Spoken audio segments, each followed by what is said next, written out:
Muslin സിൽക്കിൽ വരുന്ന നല്ല രസമായിട്ടുള്ള സൽവാർ സെറ്റാണ് ഈ വീഡിയോയിൽ കാണുന്നത്. നല്ലൊരു വീനെക്ക് പാറ്റേൺ വന്നിട്ട് അതിൽ ഹാൻഡ് എംബ്രോയ്ഡറി ആണ് ചെയ്തേക്കുന്നത്. നമുക്കൊരു ഫംഗ്ഷൻ വെയർ ആയിട്ട് യൂസ് ചെയ്യാൻ പറ്റിയ നല്ല സൽവാർ സെറ്റാണ്. രണ്ടും നല്ല ബ്യൂട്ടിഫുൾ ആയിട്ടുള്ള ഡിസൈനിലാണ് വരുന്നത്. അപ്പോൾ രണ്ടിൻ്റെയും കളക്ഷൻ നമുക്ക് ഡീറ്റെയിൽ ആയിട്ട് കണ്ടുനോക്കാം. ഡിസൈൻ നമുക്ക് ഇങ്ങനെയാണ് വരുന്നത്. നല്ലൊരു വീനെക്ക് പാറ്റേൺ ആണ് ഇതിൽ ചെയ്തേക്കുന്നത്. കളർ നമുക്ക് ബേസ് കളർ ലൈറ്റ് ബ്ലൂ, അതുപോലെ തന്നെ ഗ്രേ, ഗ്രീൻ കളറും പിന്നെ ഒരു പീച്ച് കളറിലാണ് ഈ ഒരു സിക്സ് ആക്ക് ഡിസൈൻ വന്നിരിക്കുന്നത്. ഇത്രയും കളേഴ്സാണ് ഈ സൽവാർ സെറ്റിൽ വരുന്നത്. അതിൻ്റെ യോക്ക് പോർഷൻ വരുമ്പോഴത്തേക്ക് നല്ലൊരു നെക്ക് പോർഷൻ വരുമ്പം നല്ലൊരു വീനെക്ക് പാറ്റേൺ ചെയ്തിട്ട് അതിൽ ഗോട്ടാപ്പെട്ടി ലേസ് വെച്ചിട്ടുള്ള വർക്ക് ചെയ്തിട്ടുണ്ട്. ചെറിയ ബീഡ്സ് വർക്കും സ്വീക്വൻസ് വർക്കൊക്കെ കൊടുത്തിട്ടുണ്ട്. സെയിം ലൈറ്റ് ഗ്രീൻ കളറിലുള്ള ത്രെഡ് വെച്ചിട്ടുള്ള എംബ്രോയ്ഡറിയും കൂടെ ചെയ്തിട്ടുണ്ട്. ഇങ്ങനെയാണ് ടോപ്പ് പാറ്റേൺ. ബാക്ക് സൈഡും സെയിം പ്രിൻറ്റ് തന്നെയായിരിക്കും. ദുപ്പട്ട നമുക്ക് ഫുള്ളായിട്ടും സ്വീക്വൻസ് വർക്കൊക്കെ ചെയ്തിട്ടുള്ള ദുപ്പട്ടയാണ്. ഇങ്ങനെയാണ് ദുപ്പട്ട പാറ്റേൺ വരുന്നത്. സിമ്പിളായിട്ടുള്ള ദുപ്പട്ടയാണ്, നല്ല രസമായിട്ടോ കാണാൻ.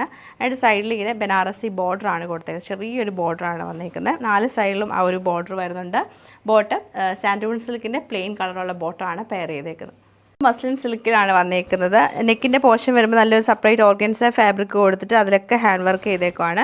സൈഡിൽ സ്ലീവിൽ നമുക്ക് ഈ ഒരു സെയിം വർക്ക് വരുന്നുണ്ട്. അതുപോലെ തന്നെ ദാമനിലേക്കും ഈ ഒരു ഓർഗൻസ ഫാബ്രിക് വെച്ച് വർക്ക് വരുന്നുണ്ട്. ബാക്ക് സൈഡ് സെയിം ഒരു പ്രിൻറ്റ് തന്നെയായിരിക്കും. നല്ല രസമായിട്ടാട്ടോ ഈ ഒരു സൽവാറിൻ്റെ പാറ്റേൺ വരുന്നത്.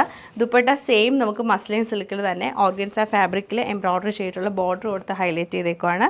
അതിൽ ഫുള്ളായിട്ട് ഫ്ലോറൽ പ്രിൻറ്റുമാണ് വന്നേക്കുന്നത്. ബോട്ടം വരുമ്പോൾ പ്ലെയിൻ ആയിട്ടുള്ള സാൻഡൂൺ സിൽക്കിൻ്റെ ബോട്ടമാണ് പെയർ ചെയ്തേക്കുന്നത്.